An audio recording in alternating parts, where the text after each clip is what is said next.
Okay, good evening, friends. Welcome to the fifth session of our weekly series E-Roundtable. Our session today is on the future skills required as a result of sustainability issues that have come up. It's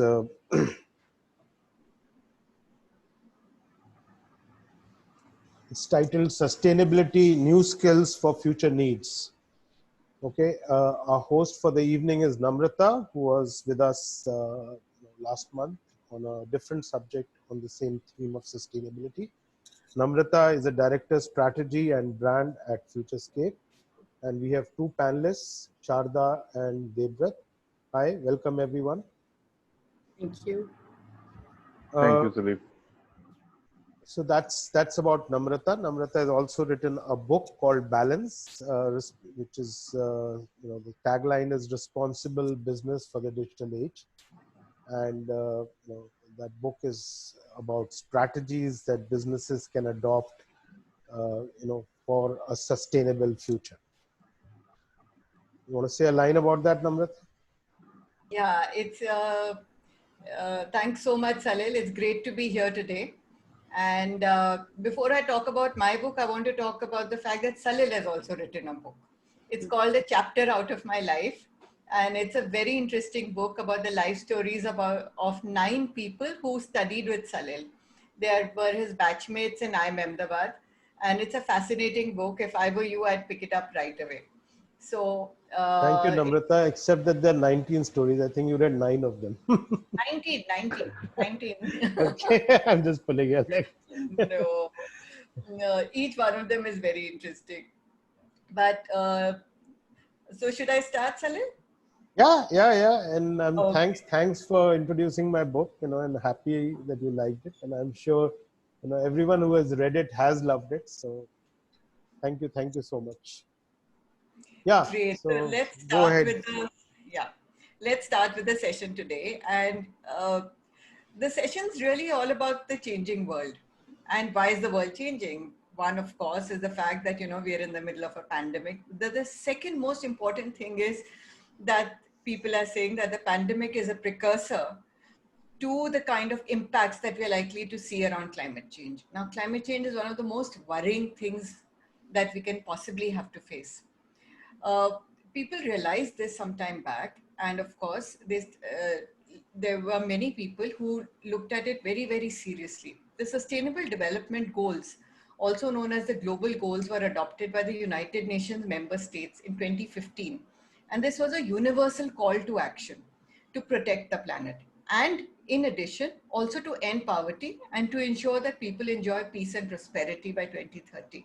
Now, the Sustainable Development Goals also mean that we will have to change the way we live and work.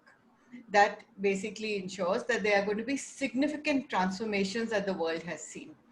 And to be able to survive in this world, you will need to have many new skills that are going to be required. So these fundamental shifts are going to transform the way business is also going to run, the kind of people that we're going to hire, and the new kinds of emerging technologies that are going to emerge. So I want to actually ask Dave and Sharda to weigh in on this topic and to talk a little bit about how the world is transforming to begin with. Dave is a director at KPMG, and his specialization is skills. Sharda has been working in the healthcare space for a very long time, and she's a management consultant. I'd like to first ask Dave to give us the context on how the world is changing and what does it really mean for skills. Sure, Namrata. Thank you, Namrata. Thank you, Salil. It's great to be in this initiative today.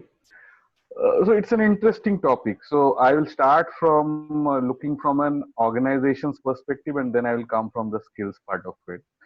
So if you look at the today, so most of the organization across the globe, they have started changing nature of business because there is an unprecedented digital disruption happening, and possibly they need to also change for that.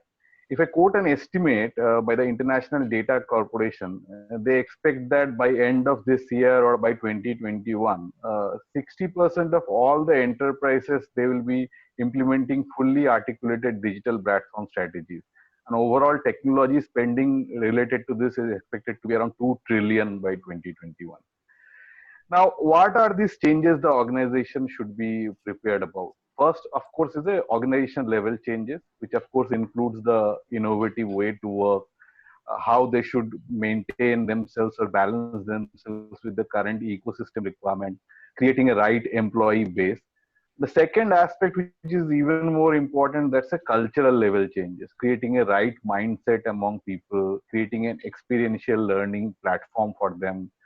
Then if I come to the third aspect, which is people, that is possibly the most key element, making them ready through a scalable learning model, making them ready for a industry 4.0 or future technology scenario. That is going to be the important part. And fourth, which is a combination of this all, is basically a digital environment. So you have to provide them a right platform so that the technologies can be leveraged and create an enabling mechanism for the state. Now, at the same time, if you're looking at possibly the urban areas and the tier 1 cities more particularly, possibly these changes are easy to happen because we do have a access to technology and access to digital infrastructure and access to IT platforms and other things. But if we look at more from a tier 2, tier 3, where mostly people are on the informal sectors and where India's total workforce of 85 to 90% are in the informal sector, whether this will affect to that extent, the answer is no / we don't know. And how they will adapt to the changes or how that will change the entire ecosystem, we don't know.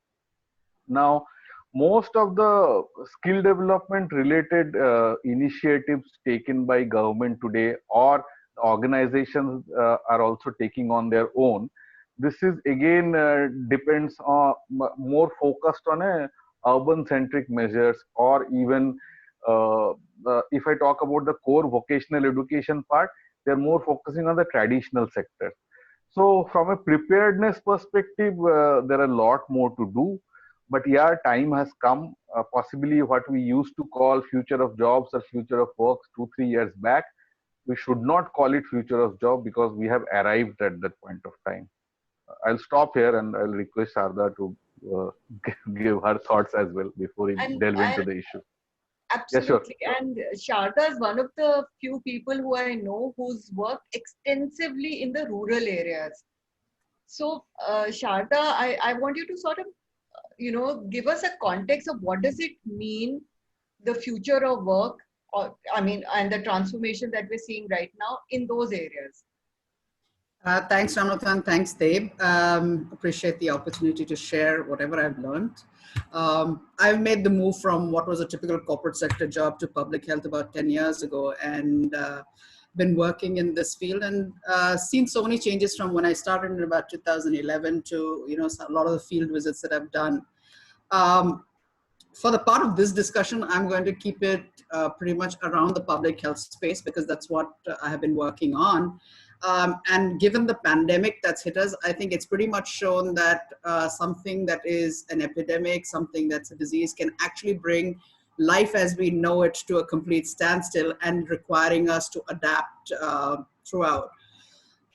One of the things that we do see is when we focus on urban areas, there is a significant amount of access to, say, healthcare, public health, etc. When you start moving into the field level and what I'd call the rural areas, the dependence on or the availability of such facilities and such access to technology is much lower from a healthcare perspective. But during the field visits where I've interacted with a lot of newlyweds, new mothers, and etc., you see technology has definitely trickled down, and that has become a place for information. People do get their entertainment and their information from mobile devices, etc. I've also noticed that education has definitely increased. If you speak to the women at these villages, they're all made it to 10th or 12th and passed out. A lot of them are starting to look at working in nearby places, even though they're married, working with self-help groups, etc. So they are looking at employment and being financially independent at the field level. In a lot of cases, what I've seen is the women are better qualified than their husbands, because the husbands usually quit work a little earlier. And in places like Bihar, I've also noticed that where the daughter is educated, there's a lot of waiver of dowry. There's no expectation, because it's become a status symbol to have an educated or a 12th class daughter. So you start seeing those kind of changes that have happened. What I also notice however, is that lack of opportunities in these areas tend to still continue to drive migration, migration of the husband, the father, the bread earner, to go and find opportunities outside, and hence moving to urban areas, because that's where that's available.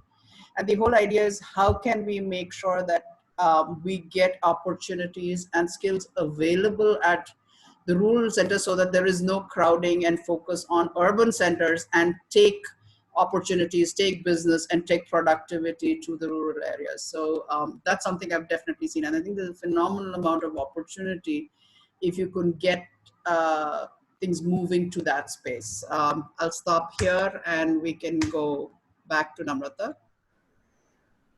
Thanks so much, Sharda and Dev. The question in my mind is then, what is the way in which people who are the marginalized and the underserved can actually get a reasonable job for themselves? And that is one of the most important things in the Sustainable Development Goals. So it's no longer and I'm hearing what you're saying is that it's no longer really just about being 10th pass or 12th pass. There's far more that needs to be done. And what exactly then should they look for? Just interrupt you for 1 second. If there are any questions from the audience, just please put it in the question answer box or in the chat box, and we'll pick it up from there and bring it up at the right time. And we'll definitely answer all the questions at the end. Carry on, Okay. Sharda. Yeah. If you want to go ahead first, I will follow. Yeah, sure. So there are few things, Namrata. One way you are right. So if I look at the vocational education system in India, so it was primarily driven through Industrial Training Institute, or what we know more commonly as ITI, over a period of time. Of course, apprenticeship was there, but it never took off in a very flourishing manner. Even today, there is a lack of issues. There are multiple issues in that. And 2015 onwards, 2014 rather, this so-called short-term skill development came into existence. At that point of time, ministry was not there. So Ministry of Finance was in charge, a National Skill Development Mission, and they launched one short-term program called STAR. And they started focusing on primarily for the 8th and 10th dropout student, to provide them a career pathway for this. Now, what happened is it became a more supply-driven scenario and not a demand-driven scenario. Why I'm telling that? They used to see in what geography and what locations I have training providers who are equipped to offer certain kind of occupation or job role related training, and not really the aspiration of the candidates or the job seekers were kept in mind. But much water has flown after that. I think slowly the realization is there that it has to be a demand-driven trade. So what is happening now? So there is a World Bank funded program for Government of India, which is called Sankalp, and it is primarily focusing on the short-term skill development ecosystem. They are insisting that your demand needs to come from a district level. So you capture the demand at a district level. Even within a state, the district level economies varies. Your requirement varies. So you capture the demand at a district level, particularly focusing on the district economy, the niche sector or any traditional sector present there, and keep in mind the entrepreneurship part of it. And then you create a district level skill development plan, which will be a district handbook sort of thing. And then you bottoms up the district level demand into a state level. And then both the national level programs as well as state level programs would follow that mechanism or would follow that district level plan. Now, the challenge here is that once you prepare this, you need to revisit it at every 3 years. Now, how to do that? Possibly a sample level industry survey on every 3 years just to catch up or gather their demand data. You also spoke about another interesting thing, that how we can create local level jobs. Now, there are certain states which are more migration prone, and there are certain states which are recipients of the migrants. So, although Narega was a big step, but I think what governments is state governments are also slowly focusing that if you want to create a local level job, why don't you first understand the district level value chain from a primary sector, secondary sector, and tertiary sector perspective, and then you understand the gaps there. And once you understand the gap, you take benefit of existing state level and central level schemes and help them with a business plan, these entrepreneurs, and of course create the backward forward linkages for it. It's not a time consuming thing, or it's not neither a very intensive exercise. We have done that as a part of this in Maharashtra as well. It requires some kind of professional help with local entrepreneurs who can be a job creator actually, to get them access to the schemes of government, help them to create the backward forward linkages part, and just handhold them at the beginning. And then they will definitely be an employer to multiple level of people. Many state governments have actually come up with a entrepreneurship and innovation department, which is focusing on these things. So these are the certain initiatives are already being taken by government. And I think more and more focus, given the migrant situation, I think more and more focus are also being done by Ministry of Labor. So, sorry, two things they are doing. One, they are trying to create a migrant labor database. So, from this Shramik trains, they came to know that which are the migrants that have returned to the state. They are trying to do a dipstick survey or a more detailed survey to understand the skill set of returning migrants. And ultimately, the aim is to have a country level heat map, that where are the demands for this migrant and from which geographies the supply can happen. And there is a talk about creating a Shramik app also, so that these migrant laborers are recognized. And you also know that there are recently a labor code introduced for inorganic sector, informal sector workers. So once they are registered, some sort of social security benefits are also given to them. So there I have a question. I have a quick question. Sorry, Namrata. Sorry for interrupting. Sure. You talked about entrepreneurship. Are there some success stories that you can share? Any one or two? Yeah. So there are. So I'll give you an example. So in Maharashtra, in Chandrapur district, so they have a power plant, and that produces a huge amount of fly ash. Now, what they have done, they have collected few local entrepreneurs, and ACC have a ACC have a division which they called as a forgetting the name, Green Initiative, where they use this kind of fly ash to prepare bricks, paver blocks, and those kinds of things. Now, what they ask this entrepreneur that you invest around 1.5 lakh or some bit of more money, and then I will give you all the know-how how to prepare these bricks and paver blocks. Once you prepare it, you can use my supply chain to sell your product, and I will claim a small royalty, maybe 25 paisa or something per brick. So you be a part of my system. I will give you the technology know-how. You invest a little bit and then take benefit of my entire supply chain network. My question to you, Dev, at this point in time was that do you see this really helping the private sector in a big way in terms of being able to address the skill gaps that they have in their own companies, and also helping people? Because to me, it seems that, the ecosystem is being set up and it still has some more way to go. No, you are right. So if I particularly talk from initiatives that are already underway, I won't call them quote unquote focused more on the reskilling or upskilling part of it. Now, reskilling and upskilling part of it is more, I would say, market driven as of now. There are L&D companies, maybe even NASSCOMs, who have come forward with their future skills platform, and there are other players who have also come. But if I largely categorize the private sector requirement, so see, there are two kinds of it. One for an entry level, for which they have their own captive facility, but in most cases for a upskilling and reskilling, they don't have a captive facility. So as of now, they're more dependent on the market providers for it. And if I leave apart the let's say Fortune 500 or the companies with a higher turnover, but if I talk about more from a mid-segment companies, so there are provisions like recognitions of prior learning, which are of course part of government scheme, which MSMEs, particularly small scale industries, can definitely take benefit out of it. Namrata, I'm just going to quickly jump in here with some Yeah, data that I had pulled out.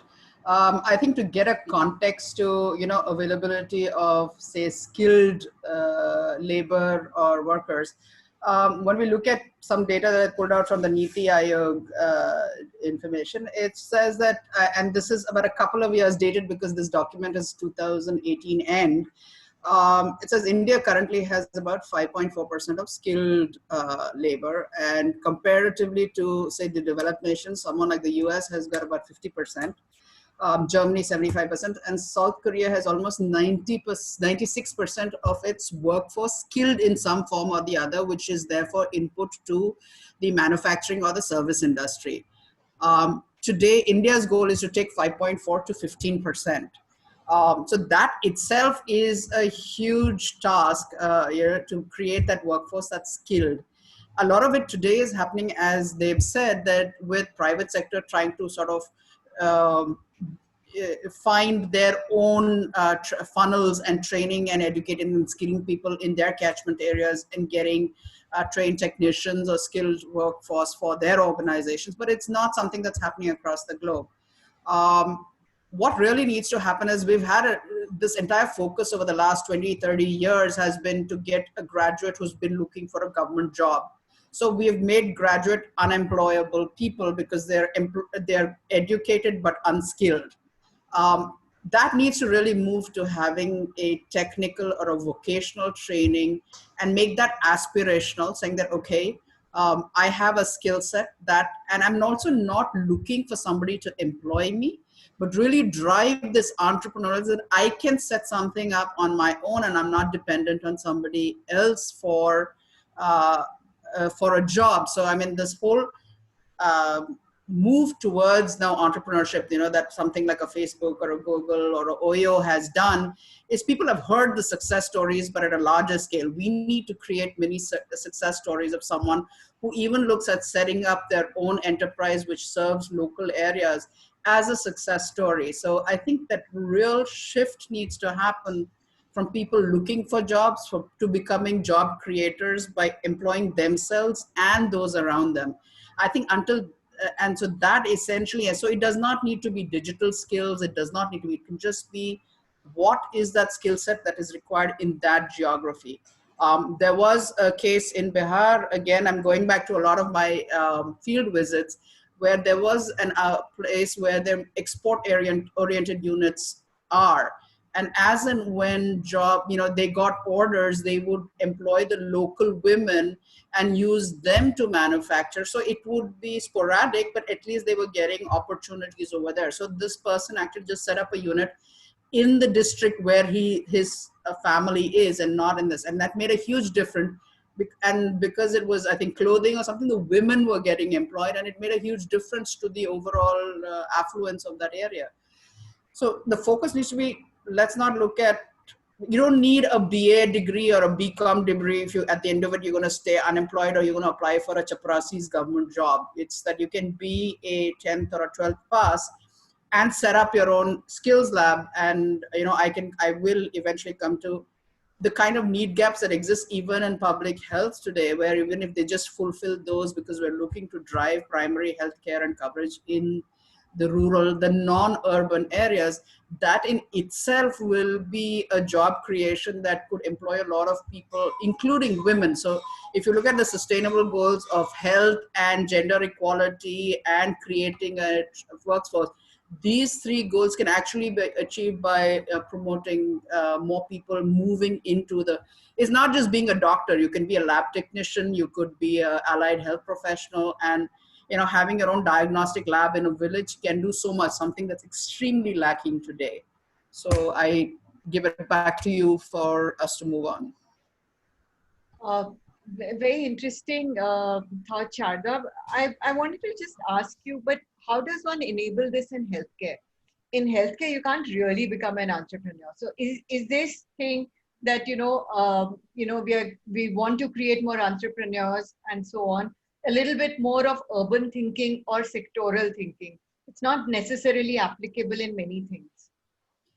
Okay, so healthcare, I believe that there is a lot of entrepreneurial work that can happen, because if you start looking at, as I said, allied health professionals, one of the shortages, and I will again come back to some numbers here, there's a shortage of people like lab technicians, optometrists, radio technologists, and anything which is in the diagnostics area.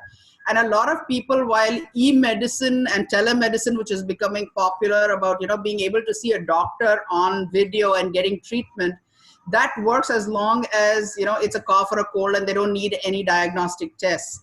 If you need diagnostic tests, you need someone who's able to take a blood sample, someone who's able to do an X-ray, and those options are not necessarily available at the other end, So people getting skilled and qualified, and it doesn't really require medical knowledge in that way, but it requires you to know how to use equipment.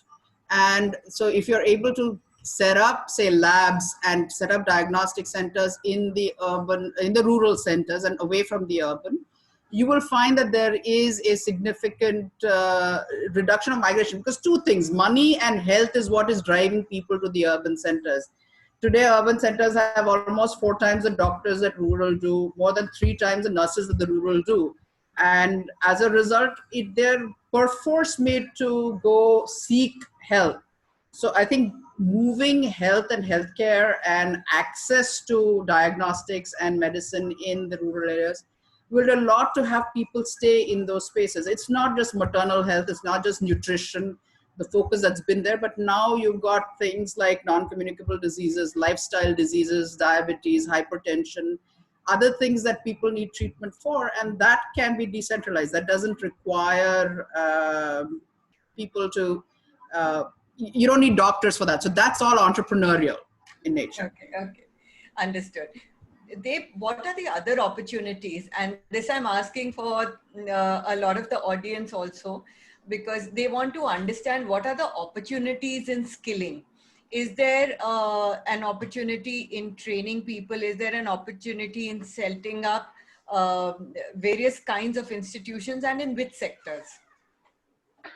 Okay, so if I talk about the skilling, quote unquote, value chain part of it, so there are multiple things, right? One, it starts with first the mobilization and counseling of students. Then it comes to actual delivery of training. Then it comes to the assessment certification part. And then possibly the last leg is the placement part of it. Of course, there are additional supplemental areas like content curriculum development, training of trainers, those kinds of things. But if I look from an opportunity perspective, of course, the training delivery is the, if I talk from a market size perspective, the training delivery is the biggest market. Again, owing to the government commitment in this. But there are certain challenges in this. So if I talk about the training delivery, there are multiple different kinds of model exist. So let's look at little bit bits and pieces. So first is the B2G market, where you only work for a government sponsored program where you get reimbursed on a per student basis, and you have to recover your both capex and opex using that money. Then there is a second, which is B2C, which is a more like a paid model. And where you offer customized market-led courses and you charge a specific fee, and students are supposed to pay that fee directly to you. And then third is the B2B market. Now, because of the existence of government schemes, there is a predominant focus on that. But if I talk from an opportunity perspective, since skills, unlike education, is as of now allowed as a for-profit business, so then the margin in the government scheme operation is very less. So, but at the same time, if you're talking from a B2C market perspective, I think there are two things which prevails: whether the students are seeing a job opportunity at the end of the course, and if you're targeting a particular segment, whether affordability is there or not. And then the last segment, B2B, I think this is the most safest segment. But again, there are very few players on that. There are multiple formats emerging even to deliver these things. There is a traditional skill development center model. Then there are upcoming things like now you have the concept of community colleges or further education colleges in UK or Canada. We are slowly seeing emergence of skills universities in India. So they are primarily a 3-year courses which are more industry focused, or I would say 50 to 70% focused of on the job training. And then you can, and it has a multiple entry exit options. You can have a right from a 6 months to 3 year, you can exit at any point of time and get a certain amount of degree. For example, if you complete 1 year, you will get a diploma. For 2 year, you will get an advanced diploma, and for 3 year, you will get a degree. Then there are other things like with the help of Singapore, government of Madhya Pradesh is coming out on a different implementation concept, which is called a Skills Park. So it's like more like a SEZ, where you have a different kind of plug and play model where industry can come set up shop. At the same time, training can also happen. So training delivery, I would say, will be a definite focus area, but it depends on what you choose to offer. Sharda, I have a question for you. You talked about people not aspiring for education rather than skills, right? Now, if you actually, I'm sure you have done this, but I did a little reading about this a couple of years ago, and the CBSE curriculum actually has a subject called work study. So the intent is there. The beauty is that nobody teaches this subject called work study, right? And Debrat, to your question, we can set up all these skills, and the two are related. I think unless we make this conscious shift of, from being on your own on developing a skill, right, vis-a-vis education. Right now, the focus is all on getting an education and getting a degree. The purpose of education is not clarified in schools. I don't know if I'm correct or not, so it'll be good to hear from you. Sharda, you want to go ahead first? Yeah, okay. So I did some research around numbers on this as well. I completely agree that our academic focus has been pretty much, engineer, doctor, lawyer focused. You tend to be subject oriented, and you want your child to have done the science maths combination, and that's something it's going to take a long time for people to get out of. But one of the other things I also noticed was the fact that instead of trying to separate the kind of educations and looking at your target audience in the students in terms of what they actually require and providing that, we're trying to standardize everything and, one size fit all concept for education. I understand that the new education policy and the new has made a lot of changes to that, but there's a lot of things from going from intent to action.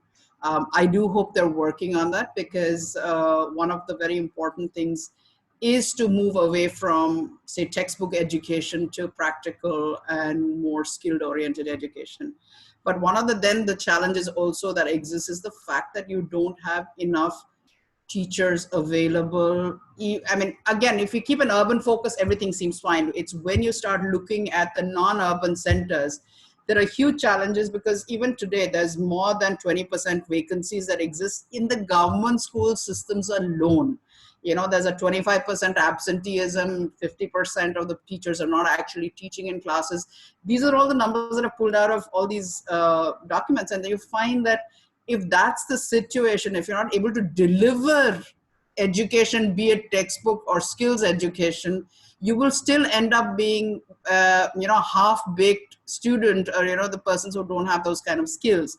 So I think the intent is there. I think changes are happening. It depends how fast this can get to the grassroots level and really start seeing action, because these are slow fruition products. If you do something today, you will see the results only 5 years hence or 10 years hence.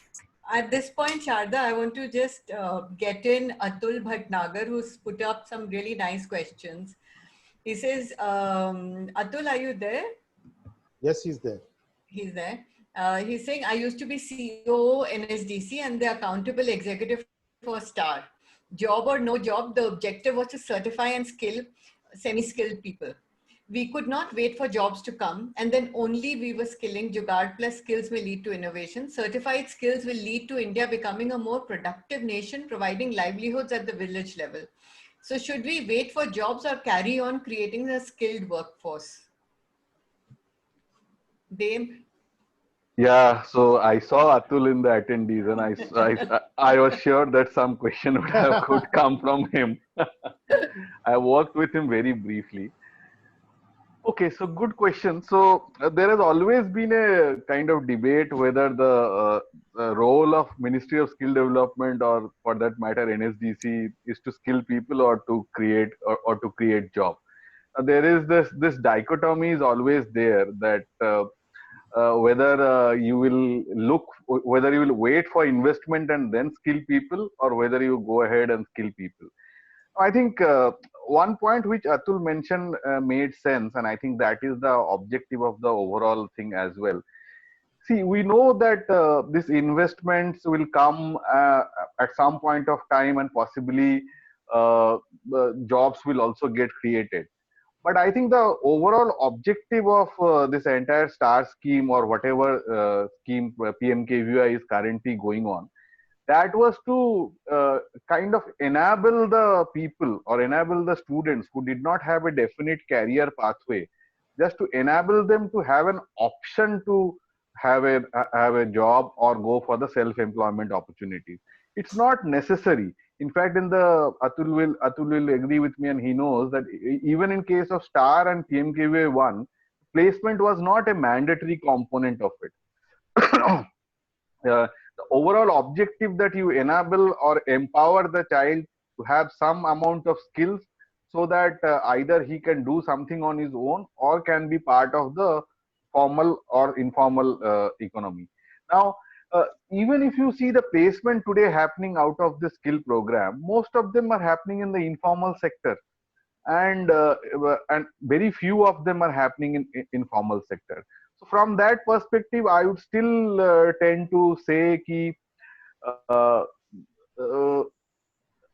would still feel that we should not stop this initiative, because this will at least enable them to have some kind of livelihood, rather than having no training and kind of scratch for some kind of livelihood. It's a better option, at least to give them some hope. In my view, Debrat, is we need to look at it more innovatively. I'm sure you'll agree.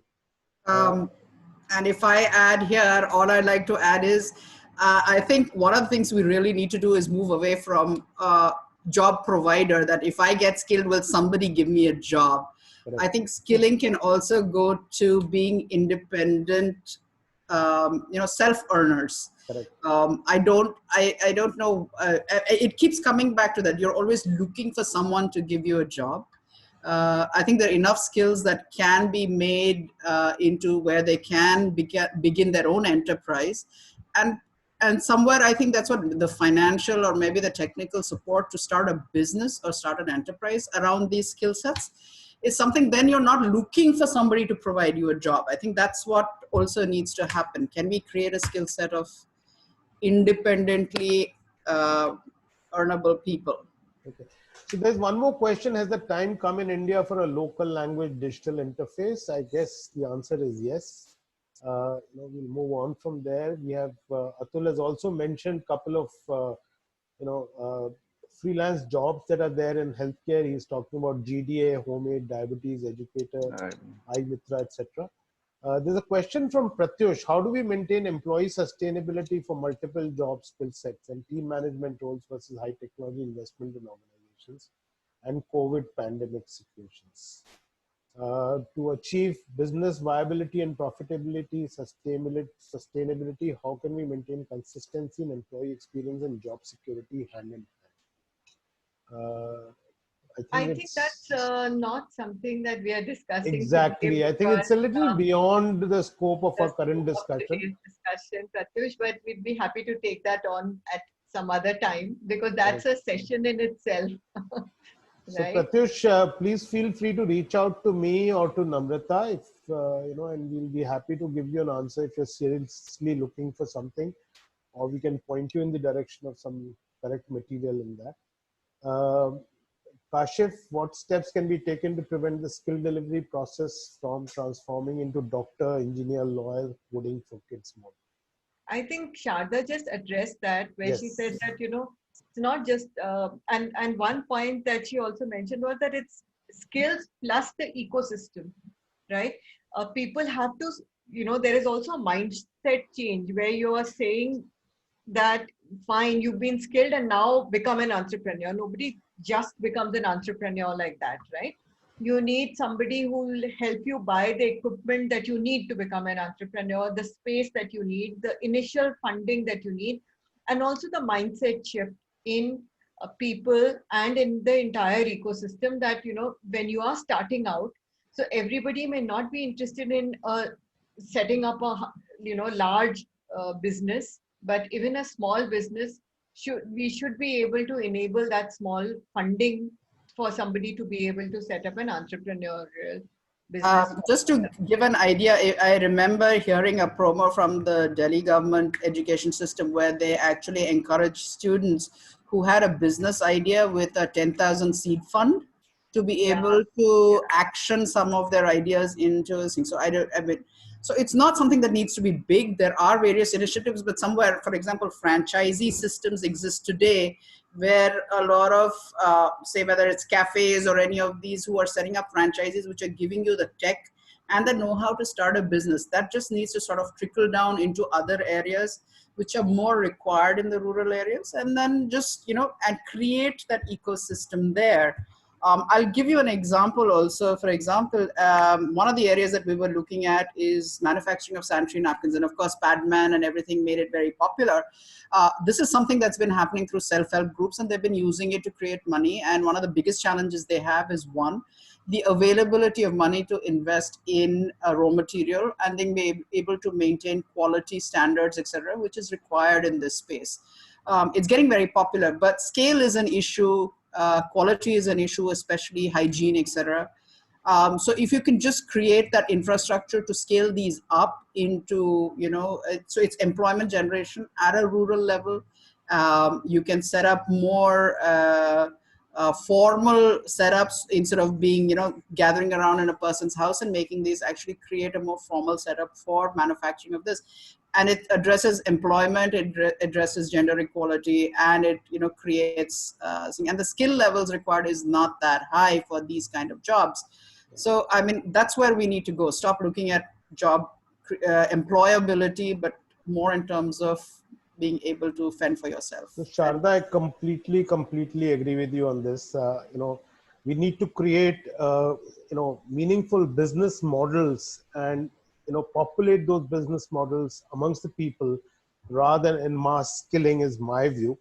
I'm sure different people have other views. The other takeaway I have from this wonderful discussion is that, a lot of what is being discussed here by two experts, Sharda and Devdutt, is something that is not necessarily known to the general public, and we have not built a reasonable following of this whole idea for it to be actually trickling down into the communities. And one of the themes of SDG is education. So, is this something that we should be doing something about, Namrata? That's actually for you. And what if if something is being done about something like this? See, I really believe that in times of great shifts, perspectives change. And we are in the middle of a very big shift.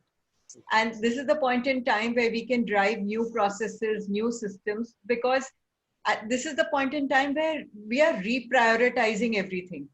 So the pandemic has shown us that unless you actually get people behind the most important changes that we want to drive in the world, it's not going to change, right? So every single thing that we ignored, which is, fine, there's landfills all around us, doesn't matter. Cities are super crowded, doesn't matter. Transportation is terrible, everything is polluted, doesn't matter. But it's all come back to bite us. It's also exacerbated the inequalities. There were huge inequalities earlier, they've only worsened now.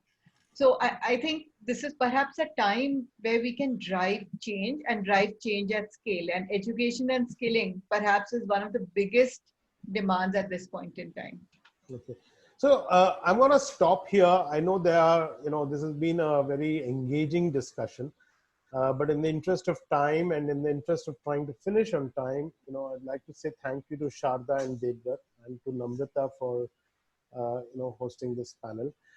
Just one last comment, and I don't think we need we need to get back into a discussion on that because, it's not something which will finish in 1 minute. I think a certain amount of reskilling is required of the leaders to think differently. I think the reskilling at the grassroots level that we have been talking about will start by, the word reskilling I'm talking of in terms of realigning at the top level. So anyway, I'll leave that as a thought for everyone.